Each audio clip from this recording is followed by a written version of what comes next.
സ്വാമി ശിവാനന്ദയുടെ കാഴ്ചപ്പാടിലൂടെ ഹിന്ദു ആഘോഷങ്ങളെക്കുറിച്ച് നമ്മൾക്കൊന്ന് സംസാരിക്കാം. പലപ്പോഴും വെറും ആചാരങ്ങളായി നമ്മൾ കാണുന്ന ഈ ആഘോഷങ്ങൾക്ക് പിന്നിൽ ആത്മീയമായ വളർച്ചയുടെ ഒരു വലിയ ലോകം തന്നെയുണ്ട്. അതെന്താണെന്ന് നമുക്ക് നോക്കാം. അല്ലേ, നമ്മുടെയൊക്കെ ജീവിതം എങ്ങനാ? എന്നും ഒരേപോലെയുള്ള ജോലികൾ, തിരക്കുകൾ, ഇതൊക്കെ നമ്മളെ ശരിക്കും മടുപ്പിക്കും. അപ്പൊ അതിൽ നിന്നൊക്കെ ഒരു ബ്രേക്ക് കിട്ടാൻ, ഒന്ന് റിലാക്സ് ചെയ്യാൻ, സന്തോഷിക്കാനൊക്കെ നമ്മൾ കാത്തിരിക്കുന്നത് ഇത്തരം ആഘോഷങ്ങൾക്ക് വേണ്ടിയാണ്.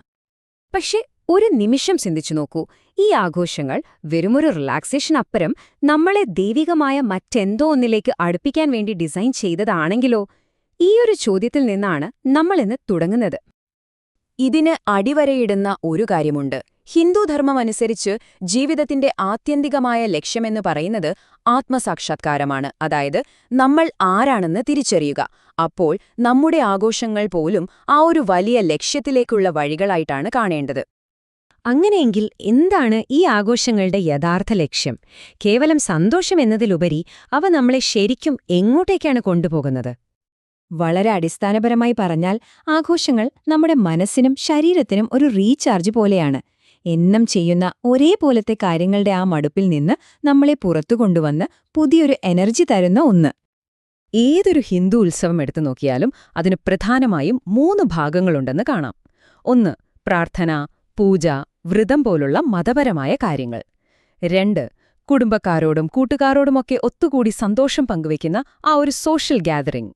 പിന്നെ 3-മത്തേത് വീടും പരിസരവുമൊക്കെ വൃത്തിയാക്കുന്നത്, അതായത് ശുചിത്വം. ഈ 3ഉം ചേരുമ്പോഴാണ് ഒരു ആഘോഷം പൂർണ്ണമാകുന്നത്. ഈ പറഞ്ഞ ആശയങ്ങളൊക്കെ കുറച്ചുകൂടി വ്യക്തമായി മനസ്സിലാക്കാൻ നമുക്ക് നവരാത്രി ആഘോഷം ഒരു ഉദാഹരണമായിട്ടെടുക്കാം. നവരാത്രി എന്ന് കേൾക്കുമ്പോഴേ നമ്മുടെയൊക്കെ മനസ്സിലേക്ക് ഓടിവരുന്നത് ദുർഗാദേവി മഹിഷാസുരനെ വധിച്ച് ലോകത്ത് ധർമ്മം പുനഃസ്ഥാപിച്ച ആ ഒരു കഥയാണ്.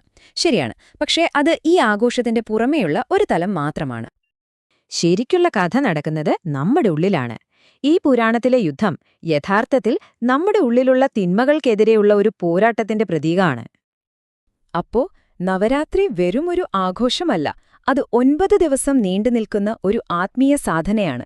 ആദ്യത്തെ 3 ദിവസം നമ്മുടെ ഉള്ളിലെ അഹങ്കാരം, ദേഷ്യം, സ്വാർത്ഥത പോലുള്ള നെഗറ്റീവ് ക്വാളിറ്റീസിനെ ഇല്ലാതാക്കാൻ നമ്മൾ ശക്തിയുടെ ദേവതയായ ദുർഗയെ ആരാധിക്കുന്നു. അടുത്ത 3 ദിവസമോ ആ ഒഴിവായി കിടക്കുന്ന സ്ഥലത്തേക്ക് സ്നേഹം, ക്ഷമ, കാരുണ്യം പോലുള്ള നല്ല ഗുണങ്ങൾ നിറയ്ക്കാൻ നമ്മൾ ഐശ്വര്യത്തിന്റെ ദേവതയായ ലക്ഷ്മിയെ ആരാധിക്കുന്നു. അവസാനത്തെ 3 ദിവസങ്ങളിലോ അങ്ങനെ ശുദ്ധമായ ആ മനസ്സിലേക്ക് ജ്ഞാനത്തിന്റെ വെളിച്ചം പകരാൻ സരസ്വതി ദേവിയെയും ആരാധിക്കുന്നു. അങ്ങനെ 9 രാത്രികൾ നീളുന്ന ഈയൊരു ആത്മീയ യാത്ര പൂർത്തിയാകുന്ന 10ാം ദിവസമാണ് വിജയദശമി. അത് നമ്മുടെ ഉള്ളിലെ അജ്ഞാനത്തെ ഇല്ലാതാക്കി ആത്മജ്ഞാനം എന്ന വിജയം നേടുന്നതിനെയാണ് സൂചിപ്പിക്കുന്നത്. എന്തും മനോഹരമായ കോൺസെപ്റ്റാണല്ലേ? ഇനി നമുക്ക് ദീപാവലിയിലേക്ക് വരാം. പുറമെയുള്ള ആഘോഷത്തിനു പിന്നിൽ എത്ര ആഴത്തിലുള്ളൊരർത്ഥമാണോ ഒളിഞ്ഞിരിക്കുന്നതെന്ന് ഇവിടെയും നമുക്ക് കാണാൻ പറ്റും. ദീപാവലി പേരുപോലെ തന്നെ ദീപങ്ങളുടെ ആവലി, അതായത് വിളക്കുകളുടെ ഒരു നിര. ശ്രീരാമൻ വനവാസം കഴിഞ്ഞ് അയോധ്യയിലേക്ക് തിരിച്ചെത്തിയതിന്റെയും നരകാസുരനെ വധിച്ചതിന്റെയുമൊക്കെ ആഘോഷമായിട്ടാണ് നമ്മളിതിനെ കാണുന്നത്. എന്നാൽ ഇവിടെ വളരെ പ്രസക്തമായ ഒരു ചോദ്യമുണ്ട്. നമ്മുടെ വീടൊക്കെ നമ്മൾ വിളക്കുകൾ കൊണ്ട് അലങ്കരിച്ച് പ്രകാശപൂരിതമാക്കും.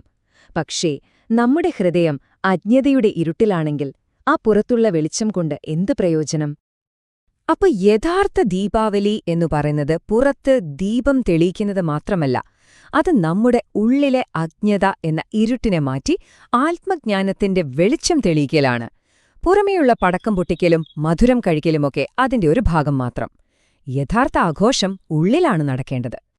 ഏറ്റവും പ്രധാനപ്പെട്ട ഒരു കാര്യം ഇതാണ്. ആ യഥാർത്ഥ വെളിച്ചം അത് പുറത്തുനിന്ന് വരേണ്ട ഒന്നല്ല. അത് നമ്മുടെ എല്ലാവരുടെയും ഉള്ളിൽ, നമ്മുടെ ഹൃദയത്തിൽ എപ്പോഴും പ്രകാശിക്കുന്ന ആത്മാവിന്റെ വെളിച്ചമാണ്. അതിനെ തിരിച്ചറിയലാണ് യഥാർത്ഥ ദീപാവലി.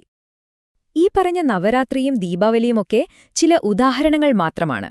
വർഷം മുഴുവനുള്ള മറ്റാഘോഷങ്ങളിലും ഇതേ ആത്മീയ തത്വശാസ്ത്രം നമുക്ക് കാണാൻ കഴിയും. നോക്കൂ, ജീവിതത്തിലേക്ക് നിറങ്ങൾ കൊണ്ടുവരുന്ന ഹോളി, നമുക്ക് അറിവ് തന്ന ഗുരുക്കന്മാരെ ആദരിക്കുന്ന ഗുരുപൂർണിമ, തിന്മയ്ക്കുമേലുള്ള നന്മയുടെ പ്രകാശമായ കാർത്തികദീപം, പ്രകൃതിയുടെ അനുഗ്രഹങ്ങൾക്ക് നന്ദി പറയുന്ന മകരസംക്രാന്തി, ഓരോന്നും നമ്മുടെ ആത്മീയ വളർച്ചയുമായി എങ്ങനെ ബന്ധപ്പെട്ടിരിക്കുന്നു എന്ന് കാണാം. ഇതൊന്നും യാദൃശ്ചികമല്ല.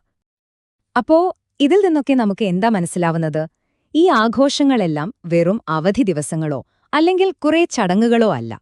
അവയെല്ലാം നമ്മളെ പടിപടിയായി ആത്യന്തിക ലക്ഷ്യമായ ആത്മസാക്ഷാത്കാരത്തിലേക്ക് നയിക്കാൻ വേണ്ടി ചിട്ടപ്പെടുത്തിയ ഒരു ആത്മീയ പാതയുടെ ഭാഗമാണ്. അപ്പോ അടുത്ത തവണ നിങ്ങളൊരു ഉത്സവം ആഘോഷിക്കുമ്പോൾ അതിന്റെ പുറമേയുള്ള സന്തോഷങ്ങൾക്കപ്പുറം അത് നിങ്ങൾക്കെന്ത് ആന്തരിക പാഠമാണ് നൽകുന്നതെന്നൊന്ന് ചിന്തിച്ചു നോക്കൂ. നമ്മുടെ ആഘോഷങ്ങൾ കേവലം ഓർമ്മകൾ മാത്രമായി ഒതുങ്ങണോ, അതോ നമ്മളെ തന്നെ തിരിച്ചറിയാനുള്ള ഒരു പുതിയ വഴിയായി മാറണോ? ഈ ഒരു ചോദ്യത്തോടെ ഇന്നത്തെ ഈ വിശകലനം ഇവിടെ നിർത്തുന്നു.